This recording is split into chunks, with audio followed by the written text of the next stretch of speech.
As the Clone Wars progressed, more and more ground-based legions found themselves pressed into space combat, including the fighting forces of the 501st.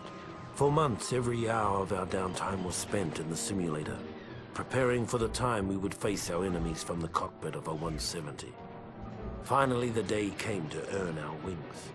The CIS had staged a daring kidnapping of Chancellor Palpatine and was being escorted from Coruscant by a fleet of separatist ships.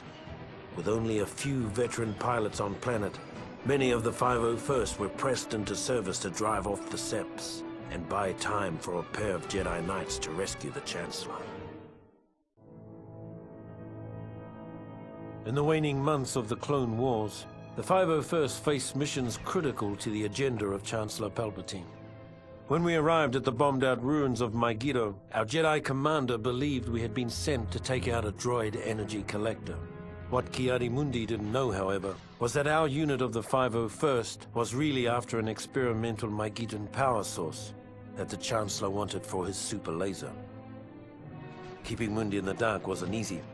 The Jedi had become increasingly wary of the Chancellor's doings, and were on the lookout for the slightest hint of treachery. Just like the rest of them, though, he never caught whiff of what was really going on until it was far too late.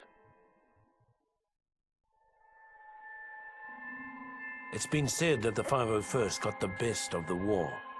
We also got the worst. On Felucia, the Seps dug their metal heels into the muck of that alien hellhole and dared the Republic to come in after them. So we did, only to be met with the month after month of flesh-eating diseases, shrieking nocturnal predators, and other sights that haunt me to this day. Cut off and for all we knew, abandoned by our superiors, our only hope was Aayla Secura, our Jedi commander.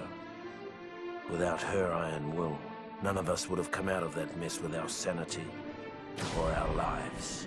When her death came, I hope it was quick. She earned that much.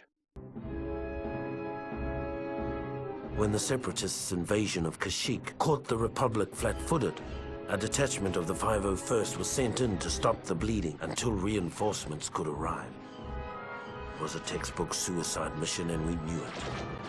As we fought our way into Kashyyyk's atmosphere, most of us believed that the only way we'd be getting off this planet was in a body bag.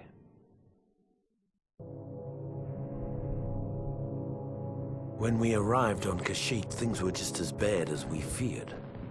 The droids had us outgunned, outmaneuvered, and outmanned by a 5-to-1 margin. What none of us had counted on was the Wookiees. We'd all heard the stories, of course, but we'd never fought next to them. Never seen them rip apart a droid with their bare hands. They were magnificent. Even so, it was still a suicide mission. At least it was until Master Yoda arrived. Then it became a battle. A winnable battle.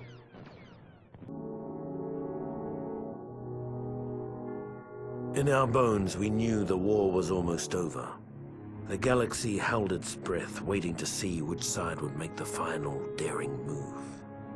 As fortune would have it, the Republic moved first.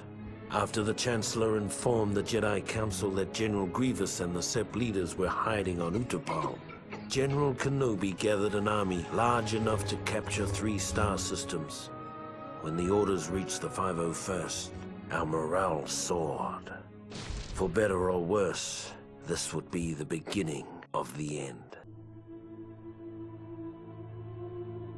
What I remember about the rise of the Empire is how quiet it was. During the waning hours of the Clone Wars, the 501st Legion was discreetly transferred back to Coruscant. It was a silent trip. We all knew what was about to happen, what we're about to do. Did we have any doubts? Any private, traitorous thoughts? Perhaps, but no one said a word. Not on the flight to Coruscant, not when Order 66 came down, and not when we marched into the Jedi Temple. Not a word.